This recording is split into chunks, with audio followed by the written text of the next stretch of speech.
Regarding this part 1 na tutorial ko dito sa Affiliate Partnership, may shortcut to kasi may nag-PM sa akin. Sabi nila hassle daw pag pupunta ka dun. Medyo hassle lang kapag pupunta ka sa dashboard at nandun yung mga product. Pero pag nasa Shopee na, pwede mong idirekta o kaya pwedeng idirekta sa mga hindi pang reels at mahahabang videos. Kasi pag mahabang videos, hindi papasok talaga yun. Guys, sa mga affiliate dyan na nakalimutan nyong ilagay dito. So, ganito siya, nakalimutan nyong ilagay dito. Nag-direct post agad kayo tapos nakalimutan nyo pa yung caption. Mas lalo na kapag mahaba yung mga videos. Don't worry guys, ganito lang shortcut nyan. Punta ka lang sa account mo. Okay lang kahit di mo ma-edit yan kasi reels yan. Ang gawin mo, pumunta ka lang dito tapos i-comment mo siya. Ganito mo lang, okay na yan. Tignan mo sa akin, no?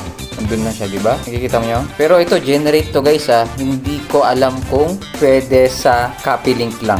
Kasi, pag pupunta ka sa Shopee, tapos punta ka sa product na gusto mo, katulad nito, copy link mo lang dun sa arrow, tapos i-copy mo dito. Hindi ko alam kung pwedeng i-directa ng ganyan. Kasi, ang ginagawa namin, pwedeng i-back lang natin. Punta ka sa Me, tapos, Affiliate Program,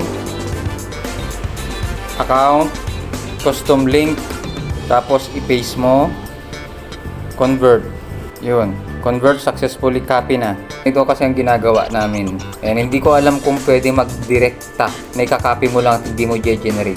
So, ulitin ko kung mapapansin mo, hindi ko na na-edit to, nakalimutan ko. At least, pag nilagay ko dito, andun na siya. So, yun lang. Salamat!